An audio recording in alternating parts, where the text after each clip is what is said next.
नमस्कार, मी पंजाब डक. सांगायचं झालं तर पूर्व विदर्भ, पश्चिम विदर्भ, दक्षिण महाराष्ट्र, उत्तर महाराष्ट्र, कोकणपट्टी, खानदेश दररोज वेगवेगळ्या भागामध्ये पाऊस पडत जाईल म्हणून हे प्राथमिक स्वरूपात अंदाज घ्यायचा आहे. पण काय झालं, हे करत असताना मला उत्तर महाराष्ट्रातल्या शेतकऱ्याचे फोन आले. उत्तर महाराष्ट्रामध्ये नंदुरबार जिल्हा, धुळे जिल्हा, जळगाव जिल्हा, नाशिक, येवला, निफाड, त्याच्यानंतर संगमनेरचे काय आले, श्रीरामपूर, त्याच्यानंतर कोपरगाव, त्या भागातले बरेच फोन आले की आमच्या भागामध्ये पाऊसच नाही, तुमच्या तिकडे पडतोय, फक्त पिकांना पाहिजे तसाच पडतोय. तर मग पाऊस कधी येईल?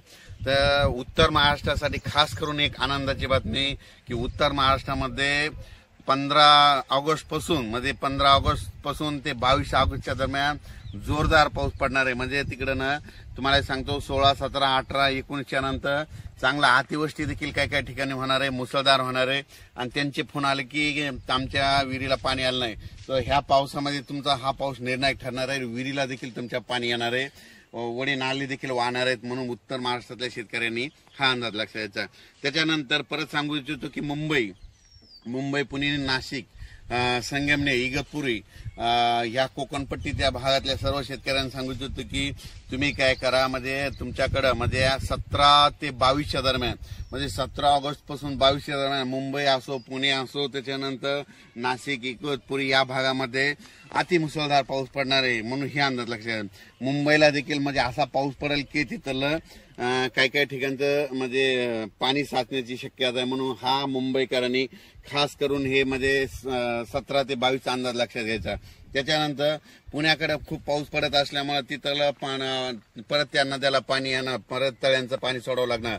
त्याच्यामुळे परत पूर परिस्थितीमध्ये सांगली, कोल्हापूरकडे तिकडे परत पूर परिस्थितीला सामोरं जावं लागणार. म्हणून तिकडे देखील नद्याला पाण्याला पूर येणार आहे. म्हणून हे अंदाज सांगली, सातारा, कोल्हापूर या शेतकऱ्यांनी लक्षात घ्यायचं.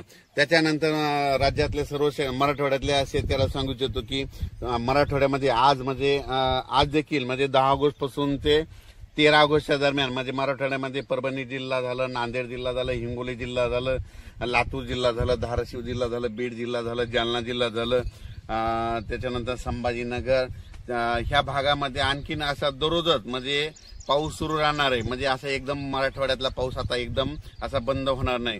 आणि सगळ्यात महत्वाचं सर्व शेतकऱ्यांना महाराष्ट्रातल्या सांगू इच्छितो की राज्यामध्ये मागच्या महिन्यात कसं समजा थोडी उघाड दिली होती, खंड म्हणजे 10-15 दिवस पाऊस पडला नव्हता. तर हे ऑगस्ट महिना संपूर्ण पावसाचाच जाणार आहे, याच्यात उघाड भेटणार नाही. म्हणून शेतकऱ्यांनी काय करायचं, जशी वेळ भेटत तर काय होणार आहे की सकाळी 9 ते दुपारी 2च्या दरम्यानपर्यंत थोडं हवामान कोरडं राहील, ऊन पडणार आहे. तितक्यामध्ये तुम्ही काय करा, हे 14 तारखे